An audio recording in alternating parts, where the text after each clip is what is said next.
morning, good evening, depending upon what part of the world you're in. If it's Friday, it's the CEO series. We're starting a little late today because Ralph is in California, which is an hour behind our normal time. And so welcome, everyone.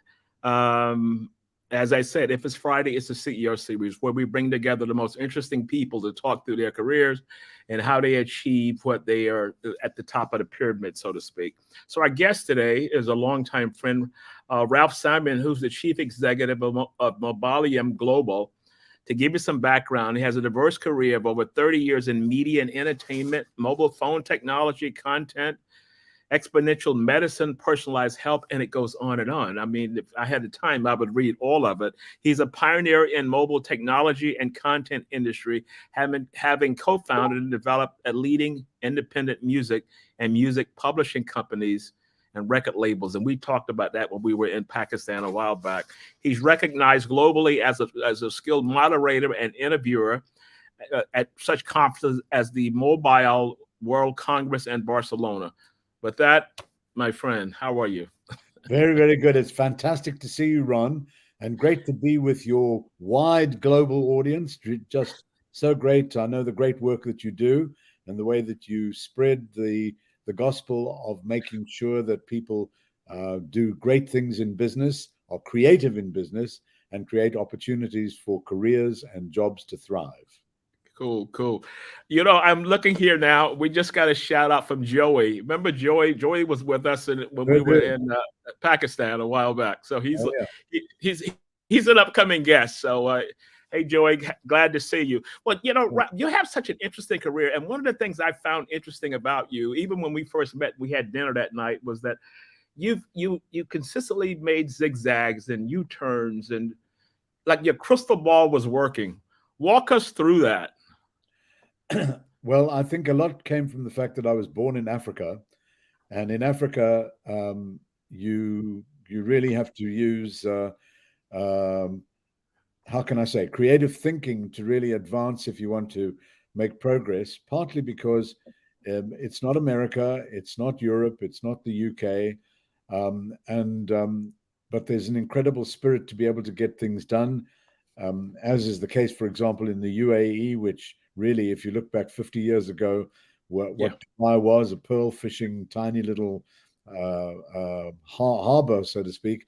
But what I'd also always been very fascinated about was how you take creative thinking and the creative industries and blend the two of them together in such a way that you can do something that develops something completely new and something that has appeal for a much, much wider audience. And how that originally started was when I was at college, I formed a band. The band became very successful in my hometown in Africa. And that then led me to understand what audiences liked and what people liked to hear and what people liked to dance to. And that then in turn led me to think of starting a music company, a record company, which I did. And that record company then over the course of the next 7 or 8 years or so grew to become the most significant record company in Southern and Central Africa. Yes.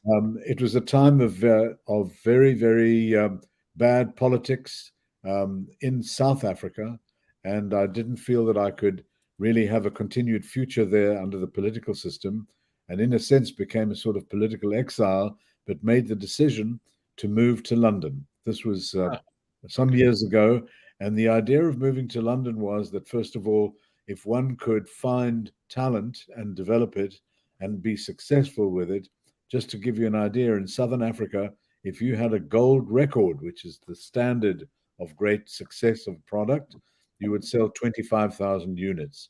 If you did that in the UK, you needed to sell 500,000 units. If you did that in America, you needed to sell 1 million units. So if you balance up, which would be the objective to go for? So anyway, moved to the UK, and over the course of the next couple of years, a lot of struggling because of arriving there as a new young African business person. One of the first successes we had was that I managed to sign in the very early stages a group called the Village People, who are very famous, of course, over 50 years. with a song called YMCA that became its song Wow. of weddings and celebrations all over the world. And then that then led on to develop a record company, and the record company went on over the next 15, 20 years or so to create Britney Spears, the Backstreet Boys, Justin Timberlake, a number of other really prominent people.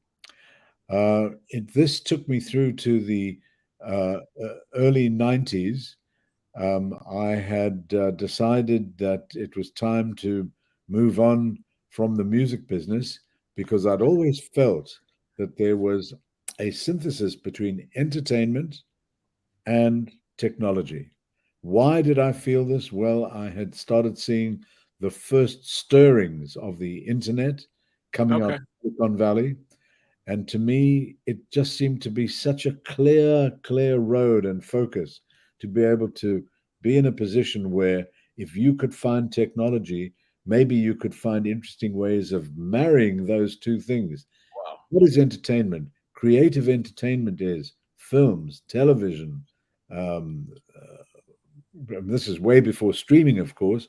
And Yeah. of course, the streaming, one has to thank an incredible young Swedish data nut and data scientist, Daniel Ek, who decided to start a company called Spotify, which at the time when people Yeah. heard what he was trying to do and when he was desperately trying to raise money, no one would give him the time of day. But in any event, I then left London and moved to San Francisco and moved and got a house in just near Silicon Valley, just in San Francisco, but just about 16 miles from Silicon Valley, and then started to find and meet and get to talk to a whole new creative community in Silicon Valley.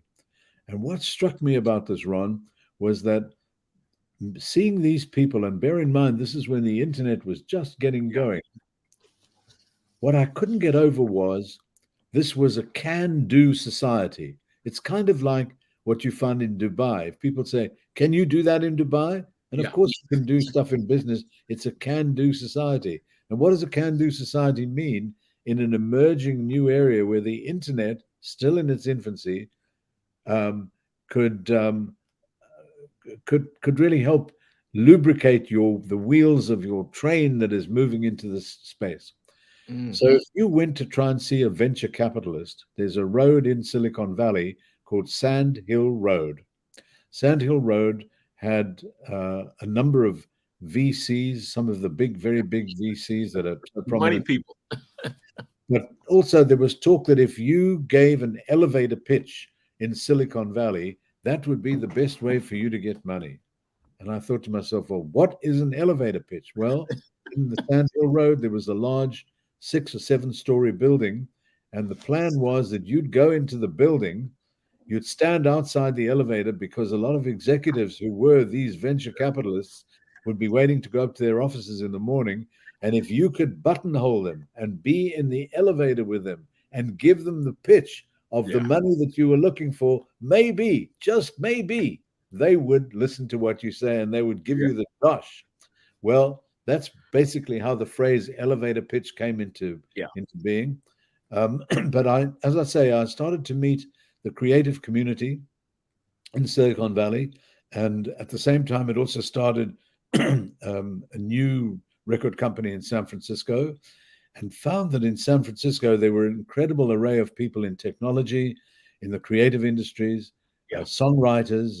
Some really amazing talent has come out of San Francisco. Santana, and of course, over many years, very well known. Although many people that were found in San Francisco would go to Los Angeles to actually do their business contracts and so forth. But anyway, it was during the time that I was there and developing this whole new technology area that I got an approach from um, a gentleman who's unfortunately no longer alive, but an incredible creative thinker by the name of Charles Koppelman in New York, who My was good friend.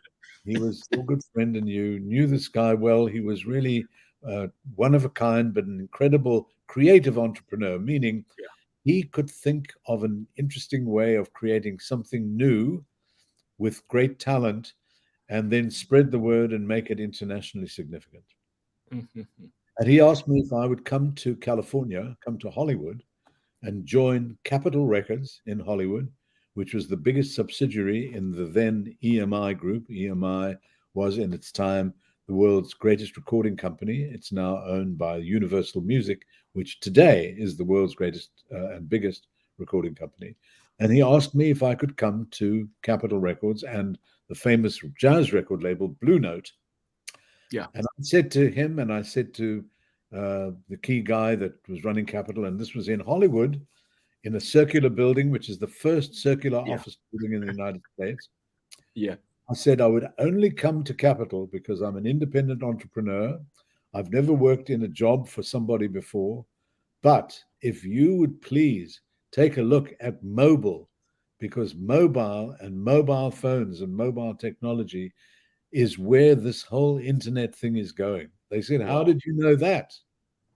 I said, I know that because from what I've seen of the early stages of the internet and the way that people communicate, and particularly what people under 26 are doing when they are first getting onto the internet, I am convinced that this Mhm. is the way forward. And they said, how do you know that you can be convinced?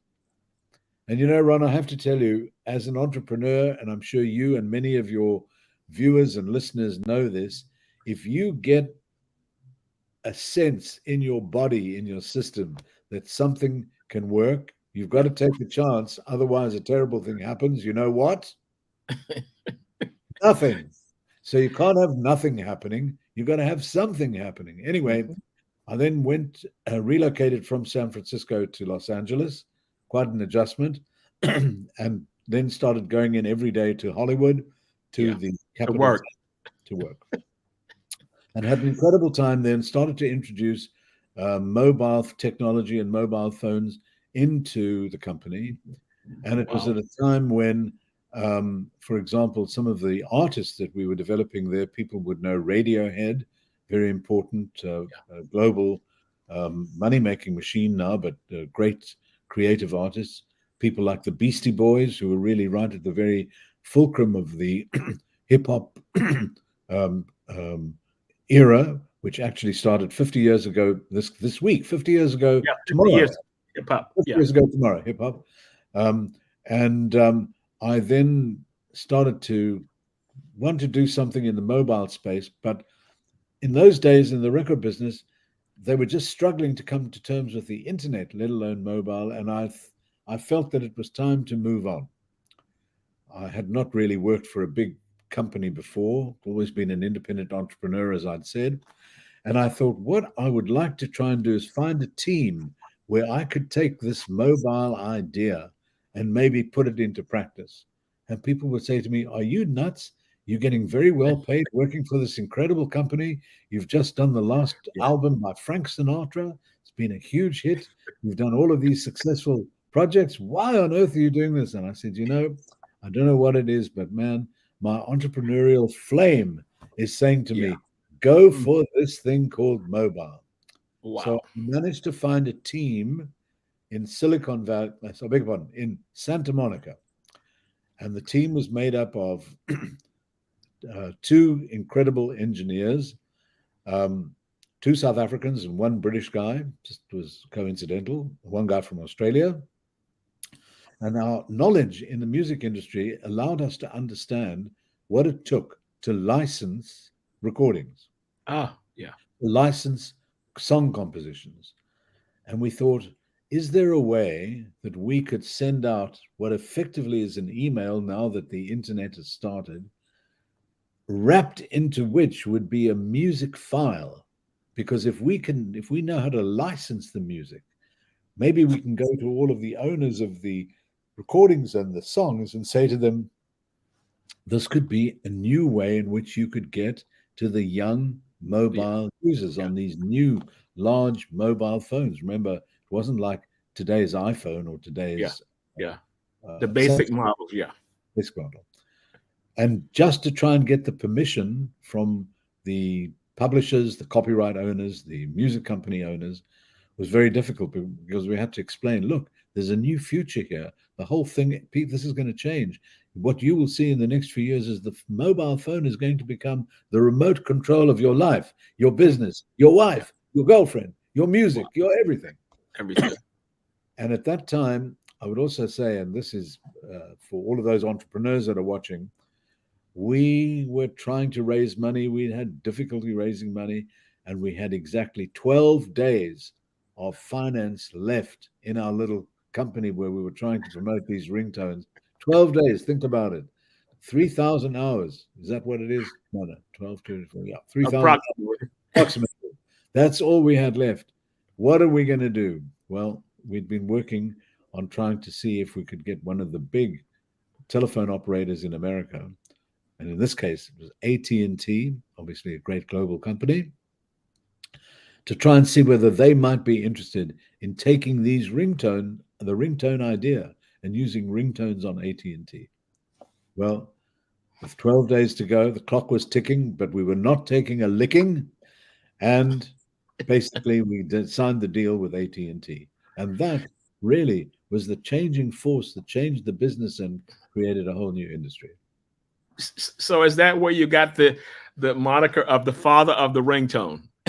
But to tell the truth, I didn't invent the ringtone. That was created in Japan by a company called Docomo, and also in Korea, SK Telecom, very important Korean technology company and telecom. But what we did was we took international content and turned it into a way that it could be used all over the world. So, for example, Wow. if Bob Marley and his music was very popular, and it was popular all over Africa, or all over the Middle East, or the GCC, or the UAE, we could take that and make that useful and popular for users. And we then started seeing if we could do this with many other telcos around the world, and that brought me into contact with the GSM Association. GSM Association is the world's major only trade body for the world's telephone system and infrastructure and handset manufacture and so forth. So that basically then led to this new industry, and we were very much finding ourselves in the position of being the kind of the category leaders by explaining to people that the world was changing. There were going to be whole lots of things that you'd get on your phone. Remember, this is when text messaging was just getting going. You know, people think now, well, let's make a call on WhatsApp. It's easy to see somebody. You can do so many different things on your phone. The first days of using just a text message, that was difficult. There is a company in San Diego in California called Qualcomm, very well-known international engineering company, that had also pioneered some of the technology that would allow ringtones. And we could just see wherever we went internationally. We set up an office in Helsinki because Nokia were really the number one handset during that period. And gradually this bullet, this rocket, this express train of this whole new area started to take shape.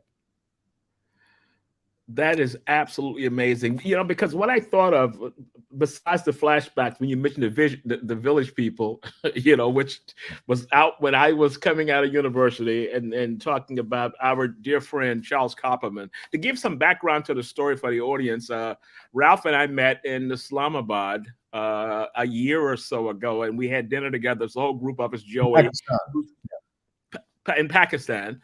And we had dinner, and we just were sharing stories. And you know, he mentioned the music business, and I just asked him, because Charles Copperman was a very, very dear friend of mine, and that's how this whole conversation started. And I found it so amazing that you could be at the forefront of so many changing technologies, but you were never afraid to say, you know what? The gentleman, you said someone told you that, why are you going to do that? You have a good job here, you're making good money, but you wanted to try something else. And I say that's kind of an instinct of entrepreneurs. Would you say that's kind of an instinct that you say, well, things are cool, but you know what? I want to try something else.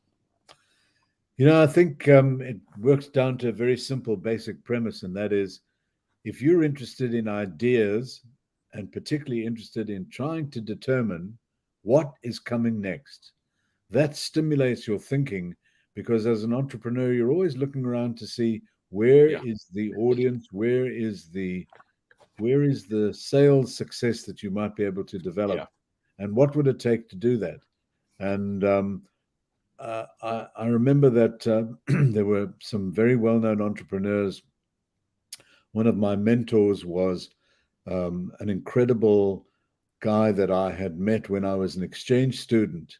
I'd gone from Africa to the United States and was had gone to New York, and for a while worked in the offices of General Electric in New York. But I'd met this gentleman who asked me to come and stay with his family because I was an exchange student, and he was somebody who lived the idea of finding an idea that would stimulate some kind of an entrepreneurial activity. mm, And he always made me aware of what is it that people really like to do or to have, and can you be right at the starting point of something that is coming up that is going to prove to be interesting.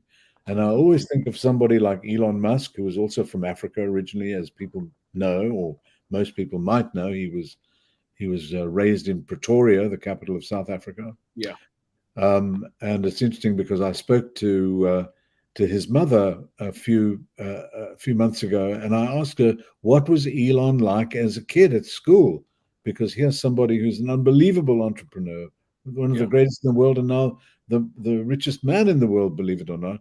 And she said, at school the teachers always used to complain that he would be looking out of the window daydreaming, and we didn't know what he was daydreaming about. Maybe he was daydreaming about getting a rocket to Mars. But in any event, um, the idea of trying to think of what might really attract people still is the driver. It still drives things in a really strong and effective way. So Mm, um, the trick, of course, and the challenge for anybody that's in business is how do you do that? How yeah, do you find it? How do you find people? Can you do it on your own? Generally, you can't. Where do you find the money to do it? Quite difficult, although now trying to find capital, and particularly during a period where there's in Silicon Valley, I was just in Silicon Valley this week, in San Francisco and in Palo Alto. mm,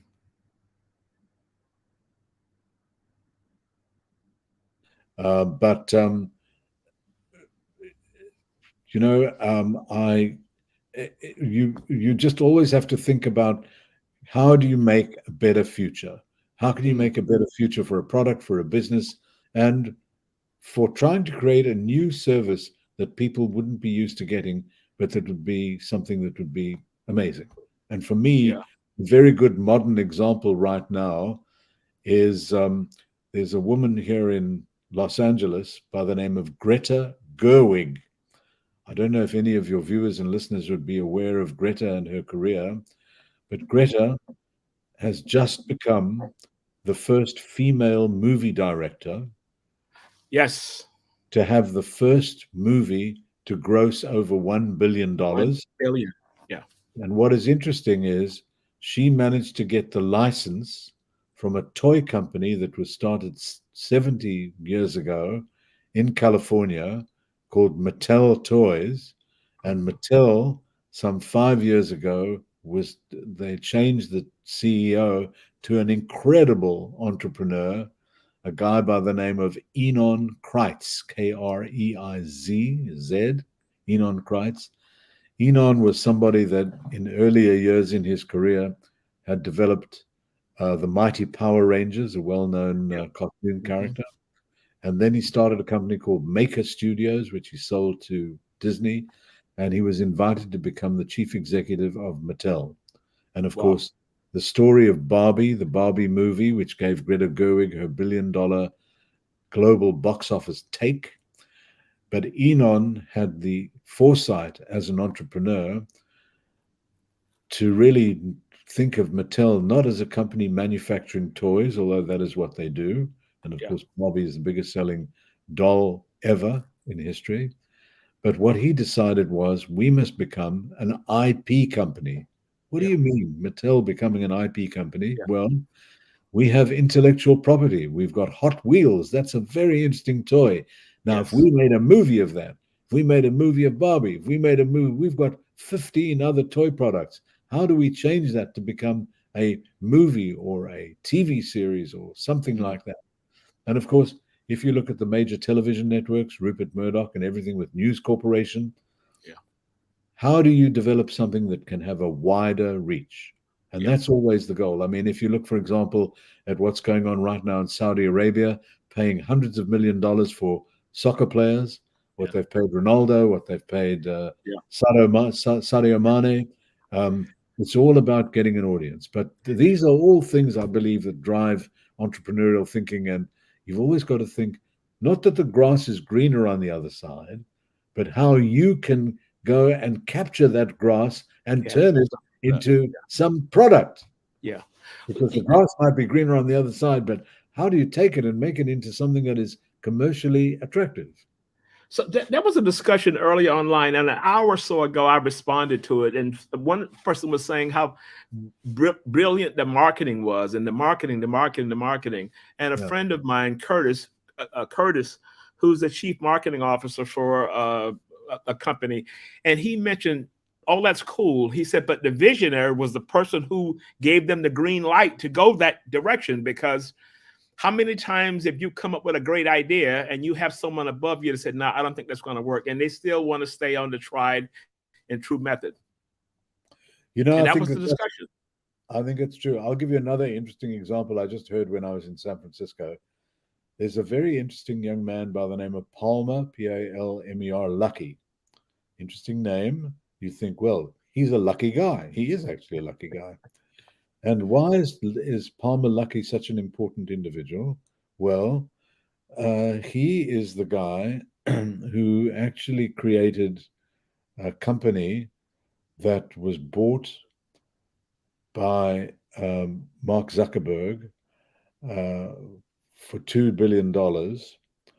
Um, and he then decided, after he'd sold his company to Facebook, or Meta as it's now called, what he was really interested in doing after selling this technology, because he he he decided that the future lay in drones and drone architecture, where you can do incredible things with drones.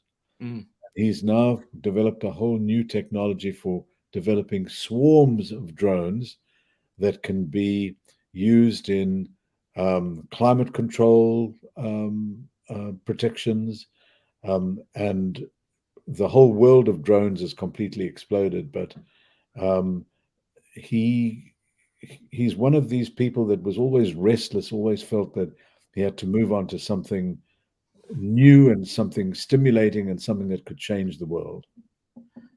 yeah, you know what? You mentioned, the discussion you had with Elon Musk's mother Yeah, and about the school and school system and sitting there and you being bored. In a lot of cases, he would have been branded as below par or something along those lines. So, if we had to say reinvent the school system and education, or to think more of what's going to be the next thing, what advice would you give to educators or teachers? And you have a student like that who maybe appear to be disruptive, and I've already branded them as a troublemaker, but maybe they're onto something.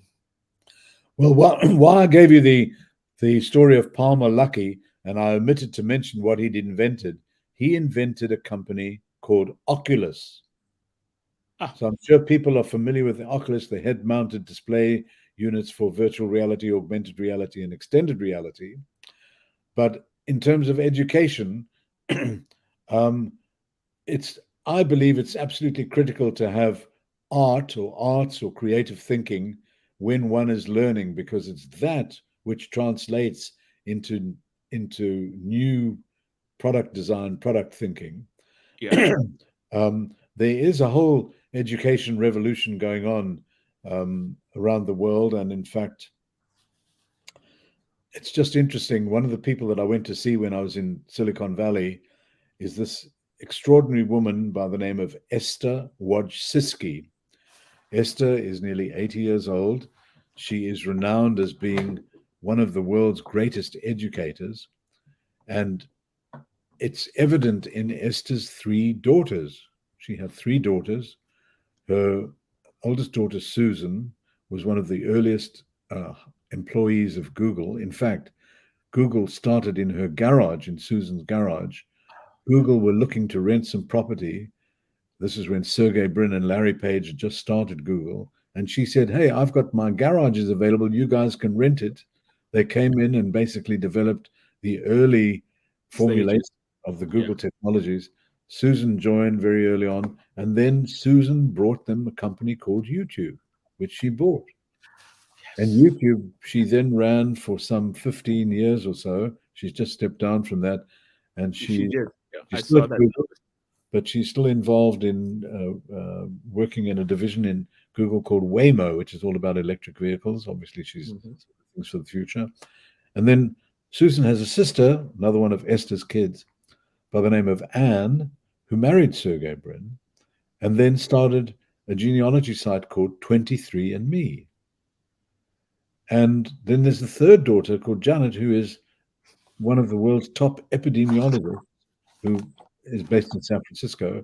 And you say to yourself, what is it with these three kids of this mother educator that have all done so well? Why is it like this?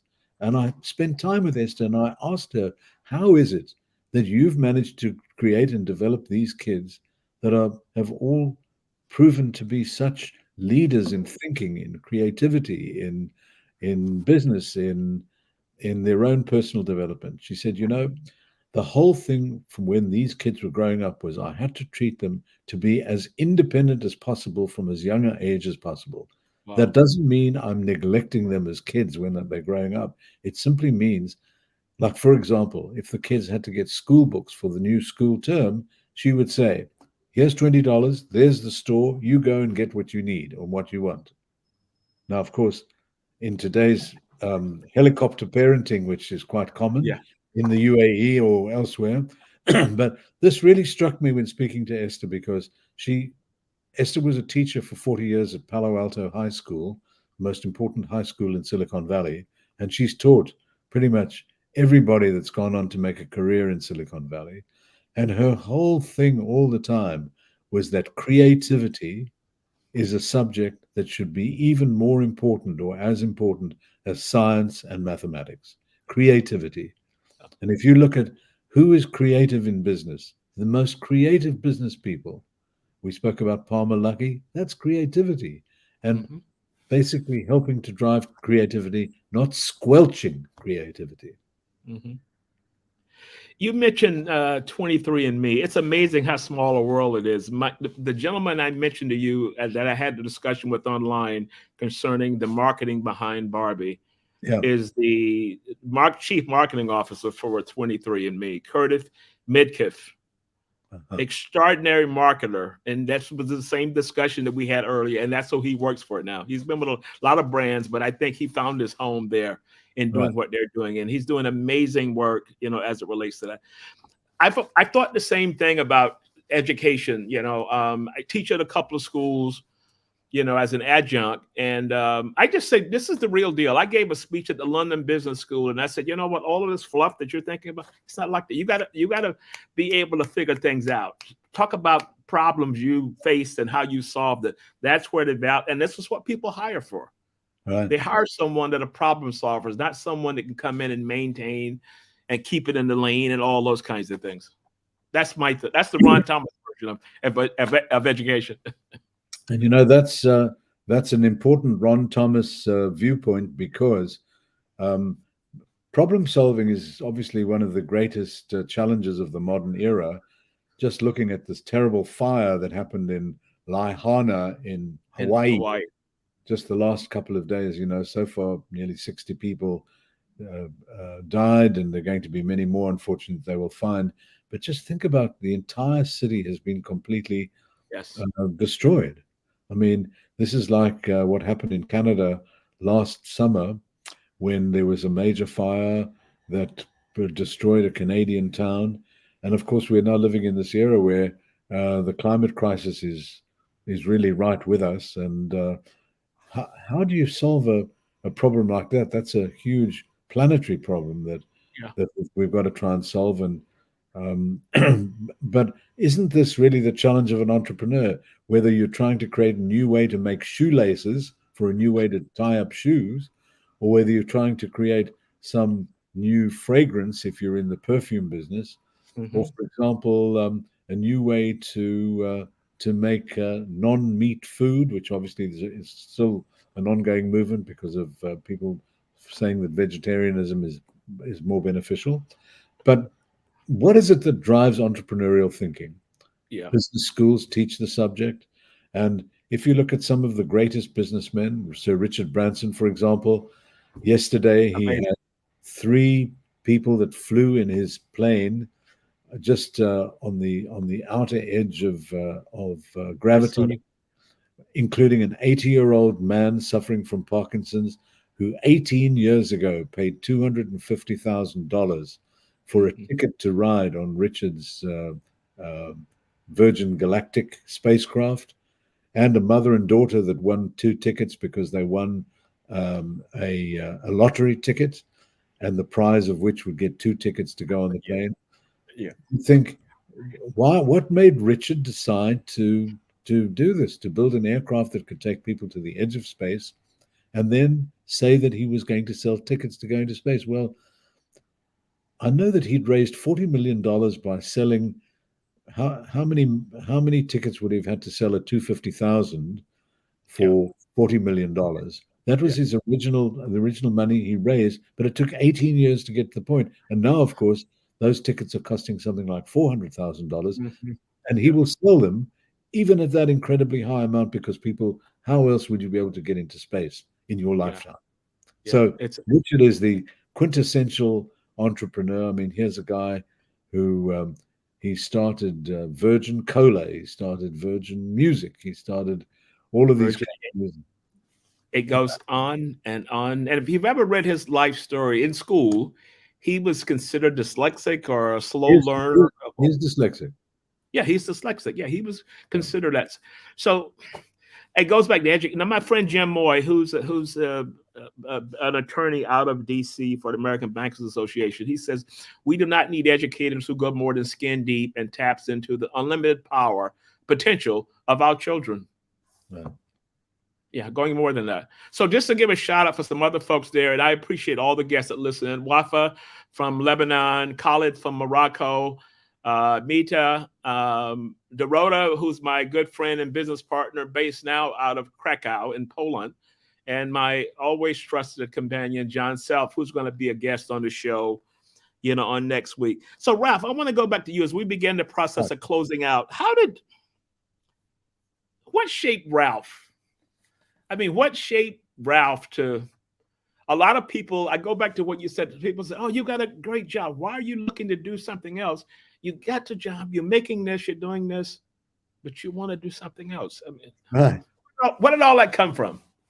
I think one of the central influences is that my mom was an incredible high school teacher, a beloved high school teacher. She was one of those high school teachers that you hear about that kids just really love. And I was very fortunate to have had her as my mom. And my dad was an accountant.